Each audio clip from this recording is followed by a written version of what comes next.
आप तैयारी किस तरीके से करोगे, है ना, आप किस चैप्टर को ज्यादा वेटेज, किस चैप्टर को कम वेटेज दे सकते हो, पढ़ाई के टाइम में आप किसकी ज्यादा प्रैक्टिस कर सकते हो। तो यही सारी बातें हम करने जा रहे हैं। जो भी चैप्टर आप ले रहे हो हाथ में उसकी थ्योरी कवर होनी चाहिए। थ्योरी के बाद आपको क्या करना होता है, PYQs करने होते हैं।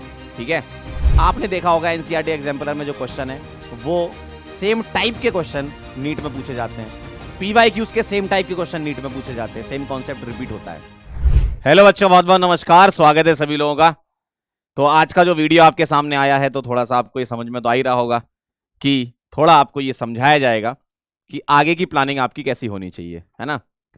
तो अब इसमें 3 पार्ट हो सकते हैं, मतलब 3 टाइप के बच्चे हो सकते हैं जो ये वीडियो देख रहे होंगे। एक पहले वो बच्चे जिन्होंने अपना सिलेबस कंप्लीट कर लिया होगा, जो कि मुझे लगता है कि बहुत कम संख्या में होंगे। दूसरे वो जो थोड़ा सिलेबस एंड की तरफ होंगे, है ना, कि उनका सिलेबस जो है 75-80% तक कवर हो गया होगा। और तीसरे वो जिनका सिलेबस बहुत कम कवर हुआ होगा और वो एकदम परेशान होंगे, मतलब उनको बहुत ज़्यादा एंजाइटी हो रही होगी और अभी बहुत ज़्यादा मतलब उनको ये डर लग रहा होगा कि यार कैसे होगा, कैसे करें हम, है ना, सिलेक्शन होगा या नहीं होगा। तो पहली बात जो हमेशा बच्चों को मैं बोलता हूँ कि कंट्रोल लेवल्स आपके हाथ में होते हैं, तो उसी चीज़ के बारे में आप सोचो, रिजल्ट के बारे में आप टेंशन मत लो, है ना। रिजल्ट कुछ भी आएगा वो आपको एक्सेप्ट करना ही पड़ेगा। कंट्रोल लेवल्स में क्या क्या होते हैं आपके, कि आप तैयारी किस तरीके से करोगे, है ना, आप किस चैप्टर को ज्यादा वेटेज, किस चैप्टर को कम वेटेज दे सकते हो, पढ़ाई के टाइम में आप किसकी ज्यादा प्रैक्टिस कर सकते हो। तो यही सारी बातें हम करने जा रहे हैं। तो सबसे पहली बात मैं आपको बता दूं कि इस वीडियो को देखने के बाद ऐसा नहीं कि आपकी जिंदगी जो है वो एकदम परिवर्तित हो जाएगी और आपके 300 नंबर आ रहे हैं तो 650 नंबर आने लगेंगे। हाँ, इस वीडियो के बाद आपका आउटपुट मैक्सिमम जरूर निकलेगा। इस वीडियो को देखने के बाद आपको ये जरूर लगेगा कि हाँ मैं कुछ इंप्रूवमेंट कर सकता हूं, है ना। तो ऐसा कुछ नहीं कि भाई इस वीडियो से आप टॉपर बन जाओगे, तो ऐसा तो कुछ हम फॉल्स कमिटमेंट नहीं करेंगे आपसे। हाँ, ये है कि कुछ चीजों में आप इंप्रूवमेंट ले आओगे तो आपके मार्क्स इंप्रूव हो जाएंगे, है ना। तो जैसे कि अगर हम बात करें, स्टार्टिंग से शुरू करेंगे बिल्कुल, जैसे कि हम बात करें कि आपको केमिस्ट्री में किस तरीके की अप्रोच रखनी है, उसके बारे में हम बोल रहे हैं। केमिस्ट्री की अप्रोच आपकी ये होनी चाहिए कि आपकी सबसे पहले तो थ्योरी कवर हो जानी चाहिए। ठीक है, जो भी चैप्टर आप ले रहे हो हाथ में उसकी थ्योरी कवर होनी चाहिए। थ्योरी के बाद आपको क्या करना होता है, PYQs करने होते हैं। ठीक है, 3rd नंबर पे NCERT एग्जाम्पलर आपको करना है। ये 3 चीजें फिक्स कर लो, इसके अलावा अभी समय नहीं है कुछ नया करने का, कुछ नया क्रांतिकारी कदम नहीं उठाना है। कुछ नया क्रांतिकारी कदम में जैसे मॉड्यूल उठा के बैठ के सॉल्व करने लगे हो, अब आपके पास वो समय नहीं है। कोई भी चैप्टर है, सपोज आपके पास कोई चैप्टर एक्स मैंने मान लिया, है ना, कोई भी चैप्टर आपके पास है, चाहे वो फिजिक्स का हो, चाहे वो केमिस्ट्री का हो, चाहे वो बायोलॉजी का हो, इस चैप्टर का क्या क्या चीज आपको कवर करनी है, इस चैप्टर की मोस्ट इंपॉर्टेंट थ्योरीज आपको कवर करनी है। देखो हर चैप्टर में इतना तो आइडिया आपको अब लग गया होगा कि हाँ यार इस वाले सेगमेंट से ज्यादातर सवाल पूछे जाते हैं, इस वाले सेगमेंट से कम सवाल पूछे जाते हैं। तो जिस सेगमेंट से लास्ट ईयर्स के क्वेश्चंस आप देख रहे होंगे PYQs, अभी तो आपने एक बार तो देख ही लिए होंगे ना, भले ही आपसे सॉल्व हुआ नहीं हो, लेकिन इतना तो आइडिया लग गया होगा कि इस वाले चैप्टर से ये चीज बहुत ज्यादा इंपॉर्टेंट है। तो जो भी चैप्टर है आपके सामने उसमें आपके पास ये 3 चीजें होनी चाहिए, थ्योरी, PYQ और NCERT एग्जाम्पलर। ये आपको काम करना है। कोई मॉड्यूल उठाने की अभी आपको आवश्यकता नहीं है क्योंकि अब समय कम बचा है। अब जितना भी समय बचा है उसमें से आपको मैक्सिमम आउटपुट निकाल के देना है। ठीक, अब आपका ट्रेंड क्या हो सकता है कि भाई कई बच्चे ऐसे होते हैं कि जो पहले थ्योरी पढ़ेंगे कि यार सर हम पहले थ्योरी पढ़ लेते हैं, थ्योरी पढ़ के हम क्वेश्चन अटेम्प्ट करेंगे और जो क्वेश्चन में हमें दिक्कत लग रही होगी हम उसकी थ्योरी दोबारा से पढ़ लेंगे। एक ट्रेंड ये होता है। दूसरा ट्रेंड ये होता है कि आप ये भी सोच सकते हो कि यार अब हम क्वेश्चन प्रैक्टिस करना चालू कर देते हैं, है ना, क्वेश्चन प्रैक्टिस करना चालू कर देते हैं और क्वेश्चन प्रैक्टिस में जहां हम फंसेंगे उसकी थ्योरी हम देख लेंगे हमारे शॉर्ट नोट से, या हमारे पास माइंड में बने होंगे, या हमारे पास जहां भी आप पढ़ रहे हो वहां की थ्योरी का रजिस्टर या कॉपी होगी। जो पहले टाइप के बच्चे हैं, जो मैं बोल रहा हूं ध्यान से सुनना बात को, जो पहले टाइप के बच्चे, फर्स्ट टाइप के बच्चे, मतलब जिनकी थ्योरी बहुत ज्यादा कवर नहीं हुई है और उनका सिलेबस बहुत ज्यादा अभी बचा है, तो वो पहले थ्योरी से शुरू करें, फिर PYQ लगाएं और फिर NCERT एग्जाम्पलर लगाएं। ये ट्रेंड होना चाहिए।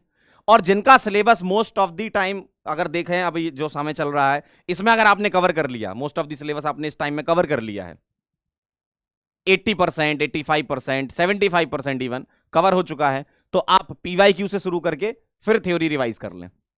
देखो बिना रिवीजन के आप एग्जाम देने मत जाइए, उल्टे मुंह गिरेंगे। बिना रिवीजन के अगर आप एग्जाम देने चले गए, आप ये सोच रहे हो कि नहीं हम तो पढ़ लेते, एक बार पढ़ लिया खत्म हो गया, तो नहीं हो पाएगा। रिवीजन आपको करना ही पड़ेगा, बिल्कुल स्ट्रेट लाइन है, कुछ ऐसा इधर उधर की घुमाने वाली बातें नहीं है। बिना रिवीजन के कैसे चले जाओगे एग्जाम देने? चीजें रिकॉल ही नहीं होंगी, क्या करोगे? जो सपना लेकर आप बैठे हो वो कैसे सच होगा आपका? चाहिए ना डॉक्टर लगाना ना आगे, नाम के आगे डॉक्टर लगाना है ना। जिंदगी बदलनी है आपको, आपको अपने परिवार की, खुद की और हिंदुस्तान की। तो अगर आपको पूरा सिनेरियो चेंज करना है आपके अराउंड जो अभी चल रहा है, तो भाई वो डॉक्टर का टैग चाहिए आपको। ठीक, इसी सोच के साथ आप ये वीडियो देख रहे होगे, है ना। अब ध्यान से सुनना, फिर से मैं बोल रहा हूं, पहले टाइप के बच्चे जिनका सिलेबस बहुत सारा बचा हुआ है, उनको पहले थ्योरी करने की जरूरत है, चैप्टर वाइज थ्योरी करो, फिर पीवाईक्यू करो, फिर एनसीईआरटी एग्जाम्पल करो। सेकंड टाइप के बच्चे जिनके most of the chapters cover हो चुके हैं, वो पीवाईक्यू से शुरू करें या एनसीईआरटी एग्जाम्पलर से शुरू करें। एनसीईआरटी एग्जाम्पलर में कुछ मल्टी आंसर करेक्ट भी हैं, तो उसको आप छोड़ सकते हो, लेकिन assertion reason, match the column, single answer correct, ये आप कर सकते हो। सब्जेक्टिव भी छोड़ सकते हो, कोई दिक्कत नहीं है। क्योंकि आपने देखा होगा एनसीईआरटी एग्जाम्पलर में जो क्वेश्चन है वो सेम टाइप के क्वेश्चन नीट में पूछे जाते हैं, पीवाईक्यूज के सेम टाइप के क्वेश्चन नीट में पूछे जाते हैं, सेम कॉन्सेप्ट रिपीट होता है। तो जब आपको ये सारी चीजें पता है तो क्यों नहीं पढ़ रहे हो? करो ना पढ़ाई भाई। कैसे करना है आइए मैं आपको थोड़ा गाइड करता हूं। आप क्या करो, आप ये समझ गए कि करना क्या है, कैसे करना है वो बताता हूं। आप क्या करो, 3 घंटे का एक स्लॉट बनाओ प्लस 1 घंटा एडिशनल फॉर रिवीजन। ठीक, ऐसा आपको किसमें करना है? फिजिक्स में आपने कर लिया,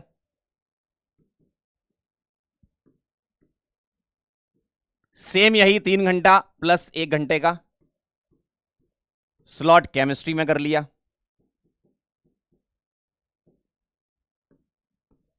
और सेम यही, क्योंकि अब समय आ गया है कि भाई लग जाना है आपको, है ना, आपको सोचना नहीं है। तो आपको 3 घंटा प्लस 1 घंटे का स्लॉट बनाना है। अब क्या करोगे आप, ये जो 3 घंटे का स्लॉट है इसमें आप जो पीछे बताया वैसे चलोगे, पहले थ्योरी करो फिर पीवाईक्यू फिर एनसीईआरटी एग्जाम्पलर, ऐसा करो। या फिर पहले पीवाईक्यू करो, एनसीईआरटी एग्जाम्पल करो, फिर थ्योरी रिवाइज कर लो जिन क्वेश्चन का आपका आंसर गलत हो गया या कहीं आप मिस कर रहे थे, कुछ चीजें छूट रही थी आपकी, है ना। तो ये काम आपको करना है इस 3 घंटे में। सेम फिजिक्स के लिए ऐसा ही करना है, 3 घंटा आपको केमिस्ट्री को देना है और 3 घंटा आपको बायोलॉजी को देना है। अब ये कैसे कर सकते हो, आप 3-3 घंटे के 3 स्लॉट दिन के टाइम में रख सकते हो, और सोने से पहले, सोने के पहले मतलब सोने के 3-4 घंटे पहले आपको 1-1 घंटे के स्लॉट निकालने हैं, जिसमें आप क्या करोगे, जो भी आपने ये पढ़ा है उसको रिवाइज करोगे।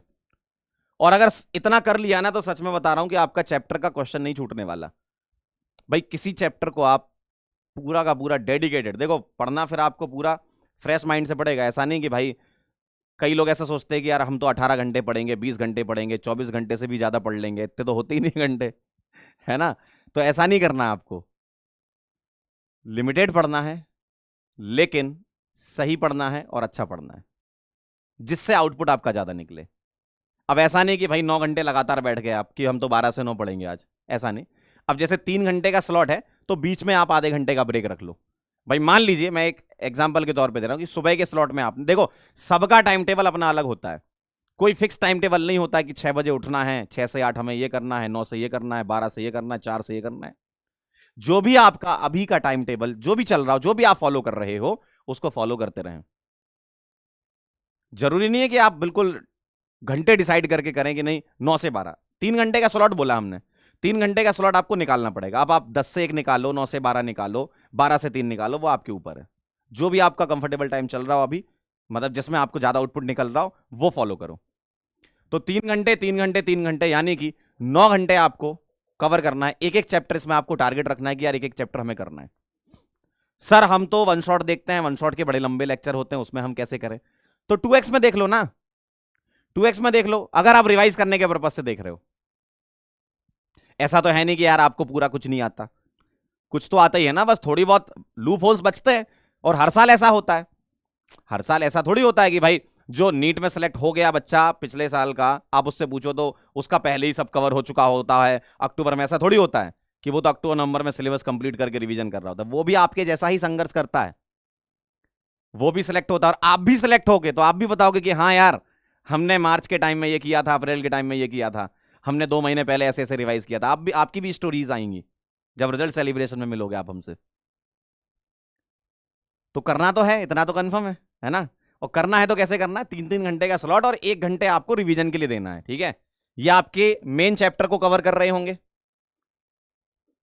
है ना, जो भी चैप्टर आप चुन रहे हो, है ना। कौन से छूटे वो आप ही को पता है, मैं क्या बताऊंगा उसमें। हर एक बच्चे का कुछ कुछ छूटा होता है, किसी को भाई साहब पी ब्लॉक छूटा है, किसी का कोई ऑर्गेनिक केमिस्ट्री का चैप्टर छूटा है, किसी का बायो का छूटा है, किसी का फिजिक्स का छूटा है। जो भी आपके छूटे हुए चैप्टर्स हैं आप उनको यहां पर कवर करो और उन्हीं का ही रिवीजन करना है, उन्हीं का ही रिवीजन करना है, एडिशनल कुछ भी नहीं करना है। बड़े बड़े बड़े बड़े अक्षरों में लिख रहा हूं, एडिशनल। इंग्लिश वाली हिंदी समझ में आती है कि नहीं, तुम लोगों को थोड़ा कम समझ में आ रहा है आजकल, मैंने सुना है। एडिशनल कुछ भी नहीं करना है, क्योंकि एग्जाम का टाइम पास आता है ना तो थोड़ा दिमाग भी बंद होना चालू हो जाता है, कुछ भी कर रहे होते हैं फिर हम, है ना। तो एडिशनल कुछ भी नहीं करना है, ये लिख दिया मैंने। थ्योरी, पीवाईक्यू, एनसीईआरटी एग्जाम्पलर, हर चैप्टर को बराबर तवज्जो देनी है, बराबर वेटेज देना है ना। ठीक है, कुछ चैप्टर ऐसे होते हैं जिससे ज्यादा सवाल आते हैं, बिल्कुल करो। इसका मतलब ये नहीं है कि आपने सरफेस केमिस्ट्री छोड़ दिया, आप मेटलर्जी छोड़ के जा रहे हो, या आप कोई फिजिक्स या बायोलॉजी का कोई चैप्टर छोड़ के जा रहे हो, ऐसा नहीं करना।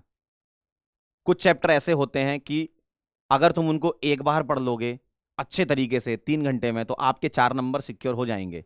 जैसे पॉलीमर जैसे चैप्टर हो गए, बायोमोलिक्यूल हो गया, एवरीडे लाइफ हो गया, या ऐसे फिजिक्स में भी होंगे, बायोलॉजी में भी होंगे। तो उन चैप्टर को आप जल्दी कवर कर सकते हो, वो भी बराबर वेटेज रखते हैं यार। कई बहुत बड़े बड़े चैप्टर से एक सवाल आता है और वहीं छोटे चैप्टर से भी एक ही सवाल आता है।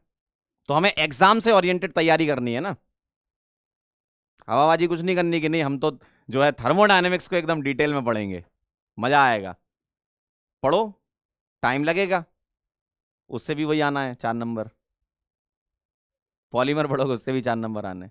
मैं ये नहीं कह रहा कि उसको नहीं पढ़ो, मैं ये कह रहा हूं कि थोड़ा सा दिमाग का इस्तेमाल करो। अब हमारा समय ऐसा आ गया है कि हमको नंबर सिक्योर करने, पकड़ने नंबर। अब हमें चैप्टर की शकल नहीं देखनी कि इस चैप्टर को पढ़ेंगे हम, या इस चैप्टर को हम देख लेंगे, इस चैप्टर के सवाल कर लेंगे तो हम हीरो बन जाएंगे। नहीं, अब हीरो बनने का समय नहीं है। हीरो बनने का समय आएगा जब आपका सिलेक्शन हो जाएगा। अब सिर्फ और सिर्फ अपने आप को झोंकने का समय है। अपने आप को संघर्ष करना, आपको सिखाना पड़ेगा, अंदर से आना चाहिए आपके कि यार अब वो समय आ गया है, 2 महीने बचे हैं, बस ये 2 महीने आपको डॉक्टर बना भी सकता है और नहीं भी बना सकता है। और वैसे भी अब जो समय आ गया है ना, काफी लोग तो हथियार डाल चुके हैं और अब बहुत अच्छा मौका है। काफी लोग इस समय तक हथियार डाल देते हैं, अब मौका है, पकड़ो ना उसको भाई, ठीक है। तो ये मैंने बता दिया है, और कुछ बहुत ज्यादा रॉकेट साइंस वाली चीजें नहीं है। अभी जो समय है लग के मेहनत करो, कुछ एडिशनल चीजें नहीं करनी। बस ये 2 पॉइंट हैं। पहला तो ये है कि कैसे करना है, ठीक है, मतलब क्या करना है। थ्योरी करनी है, पीवाईक्यू और एनसीईआरटी एग्जाम्पलर करना है आपको, फिजिक्स के भी करने हैं, केमिस्ट्री भी करने हैं, बायोलॉजी के भी करने हैं।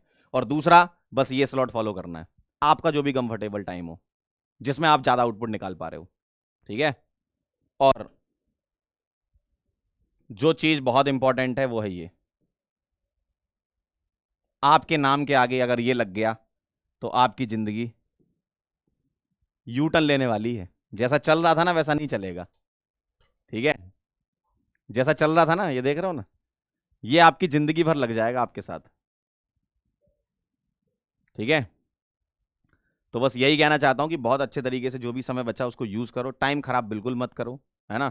और जो भी स्लॉट्स बना रखे हैं आपने, आप उसमें आधे घंटे का ब्रेक लो, ठीक है, रिफ्रेश हो जाओ। ऐसा नहीं कि आप लगातार 9 घंटे पढ़ोगे तो दिमाग बराबर आउटपुट देगा। दिमाग मशीन है यार, ऐसा थोड़ी है है ना। तो मशीन को भी तो रिपेयरिंग की जरूरत पड़ती रहती है। तो बस दिमाग को भी रिपेयर करते रहो।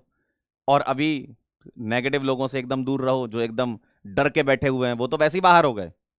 अभी जो डर रहा है ना वो तो वैसे ही आउट ऑफ दी सिलेबस हो गया, वो तो मतलब एग्जाम के बाहर है।